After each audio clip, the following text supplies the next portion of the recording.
artiste, peintre.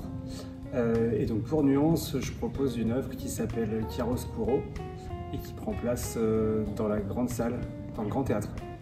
Cette œuvre est constituée de 168 peintures, donc 84 panneaux recto-verso qui sont peints et qui sont disposés donc, sur les côtés en fait, de la salle du Grand Théâtre à la manière d'un nuancier.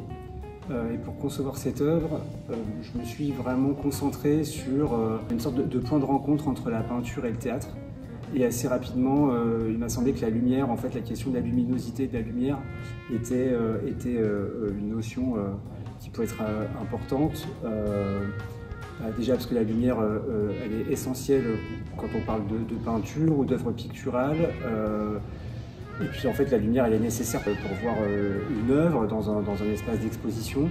Et à l'inverse en fait le rapport du théâtre à la lumière il est plus contradictoire. Il y a un rapport à l'obscurité parce que quand on va voir un spectacle, la salle elle est plongée dans le noir par exemple. Et donc ce qui est éclairé est sur scène. À la fin d'un spectacle on fait le noir.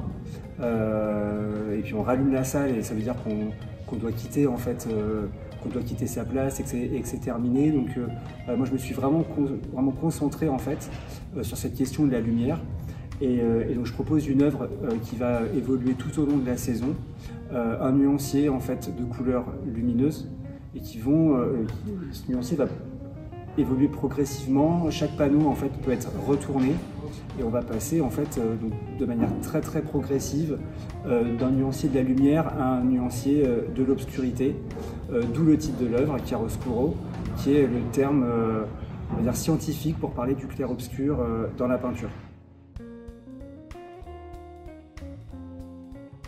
Venez découvrir mon travail au Théâtre de Mâcon, scène nationale, jusqu'au 24 mai.